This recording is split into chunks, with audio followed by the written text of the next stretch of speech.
మహిళల జోలికి వస్తే ఈ మనుషులు ఏమంటాడు? మాటలు మాత్రం.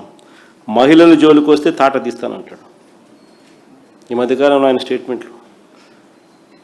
మహిళల జోలికి వస్తే అదే ఆఖరి రోజు అవుతుందని చంద్రబాబు నాయుడు గారు డైలాగుల మీద డైలాగులు ఈ మధ్యకాలంలో మనం అంతా చూసి ఉంటాం. ఇది సినిమా డైలాగులు కాదు, ఆయన చంద్రబాబు డైలాగులు. ఈయన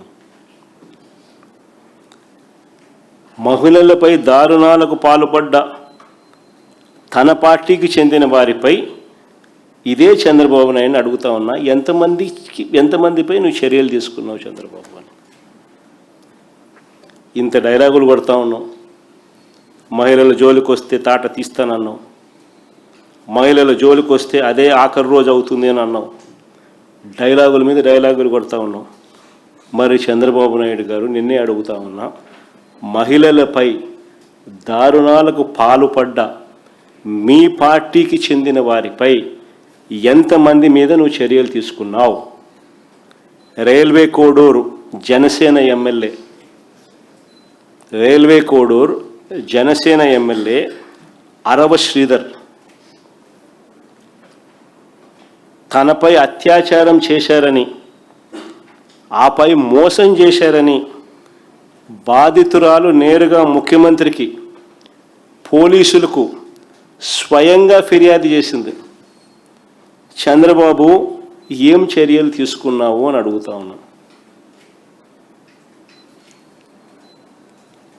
కేజీబీవి మహిళా ప్రిన్సిపల్ మీద వేధింపులకు పాల్పడ్డ ఆముదాల వలస టీడీపీ ఎమ్మెల్యే కూన రవికుమార్ మీద చంద్రబాబు నాయుడు గారు ఏం చర్యలు తీసుకున్నావు అని అడుగుతా ఉన్నా. మహిళలతో అశ్లీలంగా వీడియో కాల్స్ చేసిన గుంటూరు ఈస్ట్ ఎమ్మెల్యే నసీర్ అహ్మద్ మీద అయ్యా చంద్రబాబు గారు ఏం చర్యలు తీసుకున్నావు అని అడుగుతా ఉన్నా. టీడీపీకి చెందిన సత్యవేడు ఎమ్మెల్యే కోనేటి ఆదిమూలం ఒక మహిళ మీద దారుణమైన లైంగిక దాడికి పాల్పడితే ఈ చంద్రబాబు గారు ఏం చర్యలు తీసుకున్నారు అని అడుగుతా ఉన్నా. మహిళా ఉద్యోగి మీద లైంగిక వేధింపులకు పాల్పడ్డ మహిళా ఉద్యోగి మీద లైంగిక వేధింపులకు పాల్పడ్డ మంత్రి సంధ్యారాణి పిఏ, ఎమ్మెల్యేలు ఈ లీడర్ల కథ దేవుడు ఎరుగు, కనీసం పిఏల మీద కూడా యాక్షన్ తీసుకోలేకున్నాడు. వాళ్ళ పిఏ సంధ్యారాణి పిఏ మీద చంద్రబాబు నాయుడు గారు ఏం చర్యలు తీసుకున్నారని అడుగుతా ఉన్నా. పైగా బాధితురాల మీద కూడా తప్పుడు కేసు, ఉల్టా కేసు పెట్టినారు బాధితురాల మీదనే. అంతెందుకు, ప్రస్తుత టీటీడీ చైర్మన్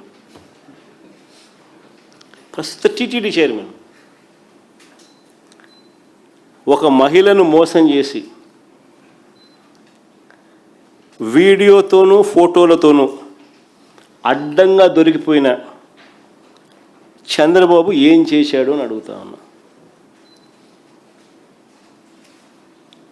సరే, వాళ్ళంతా పొలిటీషియన్స్లే, వాళ్ళ జోలికి పోతే చంద్రబాబు నాయుడికి అని ఇబ్బందిలే అని ఏమైనా హెసిటేట్ చేస్తున్నాడేమో చంద్రబాబు అని అనుకుంటే, టీటీడీ చైర్మన్ ఒక మహిళను మోసం చేసి ఆమె వీడియో చూపుతూ ఫోటోలు చూపుతూ అడ్డంగా దొరికిపోయిన చంద్రబాబు ఏం చేశాడని అడుగుతా ఉన్నా. తనను మోసం చేశాడని, ఇలాంటి వారికి ఎలాంటి పదవులు ఇవ్వద్దని విచారణ చేసి తగు చర్యలు తీసుకోవాలని ఈ బాధితురాలు చంద్రబాబు నాయుడు గారికి గతంలోనే లేఖ రాసిందట. ఆ లేఖ కాపీ కూడా ఈ మధ్యకాలంలో బయటకు వచ్చింది. లేఖ రాయడమే కాకుండా దాని అక్నాలెడ్జ్మెంట్ కూడా మళ్ళా అక్నాలెడ్జ్మెంట్తో సహా లేఖ బయటకు వచ్చింది. అలాంటి చోట చంద్రబాబు నాయుడు గారు ఎంక్వైరీ చేసింది లేదు. ఇలాంటి వ్యక్తులకు ఉన్నత పదవులు ఇవ్వకూడదు అని ఆయన అడిగితే ఏకంగా టీటీడీ చైర్మన్ పదవి ఇచ్చినాడు.